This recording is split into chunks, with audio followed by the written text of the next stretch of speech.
Welcome back दोस्तों, जी script channel पे आपका स्वागत है। मैं हूं जी और यह है रिएक्ट 19 फुल कोर्स का एपिसोड नंबर 23। इसमें हम लोग सीखने वाले हैं टेलविंड सीएसएस इन रिएक्ट। ठीक है, तो लास्ट वीडियो में हमने रिडक्स देखा था स्टेट मैनेजमेंट के लिए कि किस तरीके से हम स्टेट मैनेजमेंट ऐप की कर सकते हैं और किस तरीके से एक स्टोर में सेंट्रल एक लोकेशन पे एक नोटिस बोर्ड की तरह आप सारा डेटा एक जगह पर मैनेज कर सकते हो। ठीक है, और किसी भी कंपोनेंट में उसकी ज़रूरत हो तो वहाँ यूज़ कर सकते हो। ठीक है, और आज हम सीखने वाले हैं लाइटनिंग फास्ट सीएसएस फ्रेमवर्क, जो कि है टेलविंड सीएसएस, जिससे आप रिएक्ट आपका जो रिएक्ट ऐप है वो बनेगा सुपर स्टाइलिश और रिस्पॉन्सिव हर डिवाइस के लिए। तो आइए चलिए टेलविंड सेटअप कर लेते हैं। अ, सेटअप करने के लिए आपको सबसे पहले गूगल पे जाना है, वहाँ पे लिखना है टेलविन सीएसएस। टेलविन सीएसएस की आपको वेबसाइट मिल जाएगी, इसको ओपन कर लीजिए।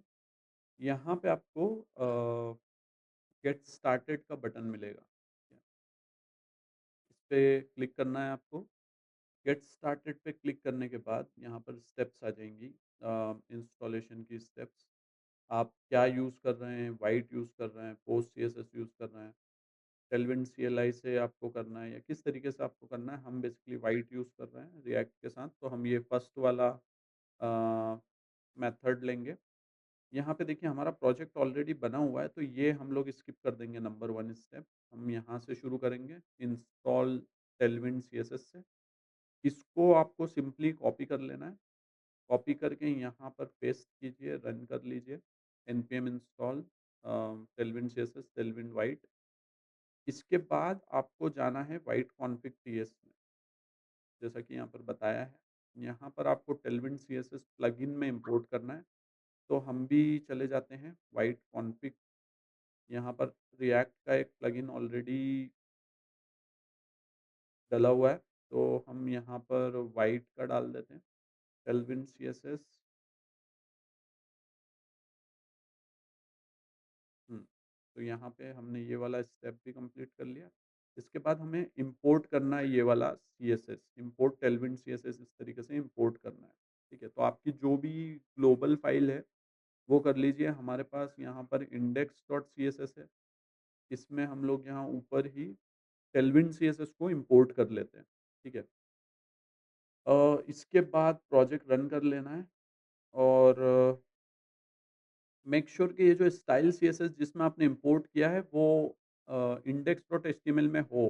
ठीक है, तो हमारी I think already index.css use हो रही है index.html में, तो हमें वो करने की ज़रूरत नहीं है। ठीक है, तो हम यहाँ पर सिर्फ ये कर लेते हैं, इसको रन कर देते हैं। यान रन सेव। ठीक है, इसको ओपन कर लेते हैं। तो देखिए यहाँ पर हमारी ऐप जो है वो रन होने लगी है। ठीक है, अब इसके अंदर हम कुछ सीएसएस वगैरह अप्लाई करके देखते हैं। ठीक है, तो ऐप कंपोनेंट में चले जाते हैं, या काउंटर कंपोनेंट है। यहाँ हम कुछ सीएसएस वगैरह अप्लाई करके देखते हैं। जैसे यहाँ कुछ-कुछ ब्लू कलर वाली सीएसएस मैं ऐड कर देता हूँ, रेड कलर वाली बटन पे ऐड कर देता हूँ। तो ये यहाँ पर ये सीएसएस तो लग गई है काउंट के ऊपर, बट ये बटन स्टिल ब्लू और रेड नहीं हुए हैं। तो ये हमें थोड़ा-सा देखना पड़ेगा। मेबी यहाँ index.css जो है यहाँ पर पहले से कुछ सीएसएस लिखी हुई है। हाँ, देखिए ये बटन्स वगैरह की सीएसएस लिखी हुई है, जो कॉन्फ्लिक्ट कर रही होगी, तो इसको हम लोग यहाँ से हटा देते हैं। ठीक है, ये सब मैं यहाँ से हटा देता हूँ, ये भी सारी चीज़ें हटा देता हूँ। रूट पे ठीक है, ये इससे कोई प्रॉब्लम नहीं है। तो देखिए बटन वगैरह यहाँ पे आ गए हैं। ठीक है, रेड और ब्लू। अब हम लोग बेसिकली ये टेलविंड वाली सीएसएस का यूज़ करके और कुछ भी यहाँ पर कंपोनेंट में को आप टेलविंड के अकॉर्डिंग चेंज कर सकते हैं। जो भी आपको स्टाइल वगैरह देना है, जैसे यहाँ पर मैंने बैकग्राउंड रेड 500 का वो दिया है, जिससे बैकग्राउंड रेड हो गया है यहाँ पे। ये ब्लू वाला दिया है, तो इस तरीके से आप अलग-अलग चीज़ों का यूज़ करके इनको ब्यूटीफुल बना सकते हैं, ठीक है? इसी के साथ आप यहाँ अगर tailwindcss.com पे जाओगे तो आपको कोर कॉन्सेप्ट वाला सेक्शन मिलेगा। यहाँ पे आप को कई अलग-अलग सैंपल्स मिल जाएँगे कोड के, जिसको अगर जैसे आप यहाँ पर कॉपी पेस्ट करोगे अपने कंपोनेंट में तो वो सीधे चलने लगेंगे। जैसे मैं ये यूज़ करके देखता हूँ एक बार।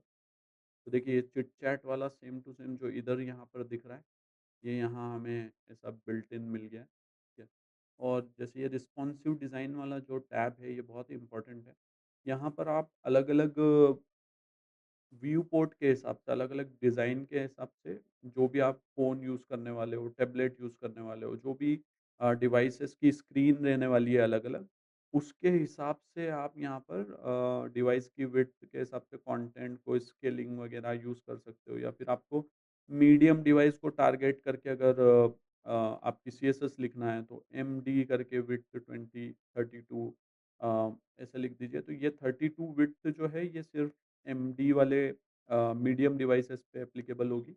लार्ज डिवाइसेस को अगर आपको टारगेट करना है तो एलजी कॉलन करके आप टारगेट कीजिए। तो ये ऐसे अलग-अलग इसके यहाँ पर ब्रेक पॉइंट दे रखे हैं। अगर आपको स्मॉल डिवाइसेस को टारगेट करना है जो अप टू 640 पीएक्स तक के चलते हैं या 40 आरईएम तक के चलते हैं, तो आप एसीएम कॉलन के साथ एसएम एसएम कॉलम 32 करेंगे तो वो स्मॉल डिवाइसेस में एप्लीकेबल रहेगी।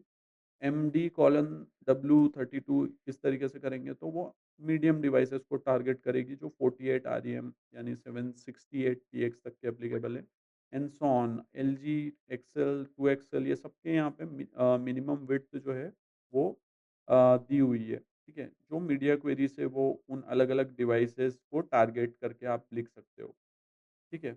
और जैसे आप ये कार्ड्स वगैरह बनाना है आपको या जो भी आपको प्री बिल्ट फंक्शन अगर चाहिए तो आप यहाँ पे ये भी सर्च कर सकते हैं कि टेलविन कंपोनेंट्स भी। ऐसे आपको अलग-अलग वेबसाइट्स के ऊपर इसके सैंपल कोड्स मिल जाएँगे। जैसे ये एक वेबसाइट है, यहाँ पर आपको फॉर एग्ज़ाम्पल कुछ बटन्स का ग्रुप चाहिए, ठीक है? तो आप ये सिंपली यहाँ से कॉपी कीजिए कोड को, आपको इस तरीके के अगर बटन चाहिए तो। और यहाँ आपके कोड में आप डालिए, यहाँ पे मेरे को क्लास नेम चेंज करना पड़ेगा सबका, ठीक है? क्लास की जगह क्लास नेम करना पड़ेगा,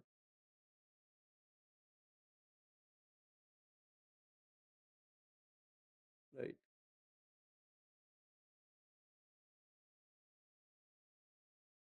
और ये कोड आप यहाँ पर डायरेक्टली यूज़ कर सकते हो, ठीक है? तो ये डार्क मोड में है अभी, इसलिए यहाँ पर ये ऐसा दिख रहा है। आपका अगर वाइट मोड होगा तो वो वैसा दिखने लगेगा। ये मेरा जो बैकग्राउंड भी है बॉडी का वो डार्क मोड में है इसलिए ऐसा दिख रहा है। ठीक है, तो ये आप कोई भी कंपोनेंट यहाँ से सीधे डायरेक्टली यूज़ कर सकते हो, ठीक है? चाहे वो कोई लिस्ट हो अलग-अलग या इस तरीके की आपको लिस्ट दिखाना है, कोई कार्ड दिखाना है, ठीक है? या आप कोई मॉडल ही क्यों नहीं दिखाना चाहते हो, ठीक है? तो वो सब आप यहाँ पर कर सकते हो। जैसे ये रेडियो ग्रुप हम लोग देख लेते हैं, ठीक है? तो ये रेडियो ग्रुप यहाँ पे अवेलेबल है। ये अगर आपको शो करना है, तो आप इसको कॉपी करके इस कोड को यहाँ पर डालिए एंड आपका सिंपली यहाँ पर ये रेडियो ग्रुप इस तरीके से दिखने लग जाएगा, ठीक है? तो ऐसे आप टेलविंड का यूज़ कर के और कोई भी कंपोनेंट डायरेक्टली जो अवेलेबल है वो वहाँ पर उसको कॉपी कर सकते हो। मतलब एक कई कई ऐसी वेबसाइट्स हैं जहाँ पे आपको टेलविंड के कंपोनेंट्स फ्रीली अवेलेबल मिल जाएँगे।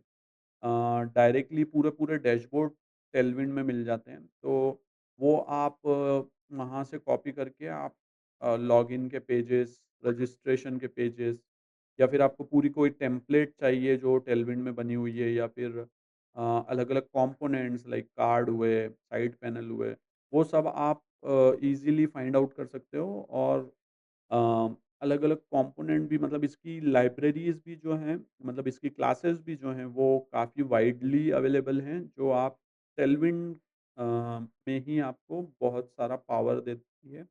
कहीं एनिमेशंस आप कर सकते हो जैसे होवर का हुआ, स्लाइड इन, स्लाइड आउट ऐसे अलग-अलग पीसेस भी आप उससे कर सकते हो, ठीक है? तो अ ये था गाइस आज के वीडियो में टेलविन हमने देखा उसको सेटअप किया स्क्रैच के साथ और यूटिलिटी क्लासेस का यूज़ किया फास्ट स्टाइलिंग के लिए कैसे हमने बटन्स को स्टाइल किया क्विकली सिर्फ क्लासेस ऐड करके ठीक है रिस्पॉन्सिवनेस कैसे हम लोग कर सकते हैं मॉडर्न यूआई कैसे क्रिएट कर सकते हैं वो सारी चीज़ें हमने देखी और कैसे हम रेडीमेड बना बनाया जो यूआई है वो हमारे ऐप के अंदर डायरेक्टली यूज़ कर सकते हैं जो फ्रीली अवेलेबल है, ठीक है। तो नेक्स्ट वीडियो में हम बनाएँगे हमारा फाइनल रिएक्ट प्रोजेक्ट जिसमें रिडक्स प्लस टेलविंड दोनों का यूज़ होगा और अगर आपको ये वीडियो पसंद आया हो तो लाइक, कमेंट और सब्सक्राइब करना ना भूलना। मिलते हैं नेक्स्ट वीडियो में, till then keep coding and stay creative.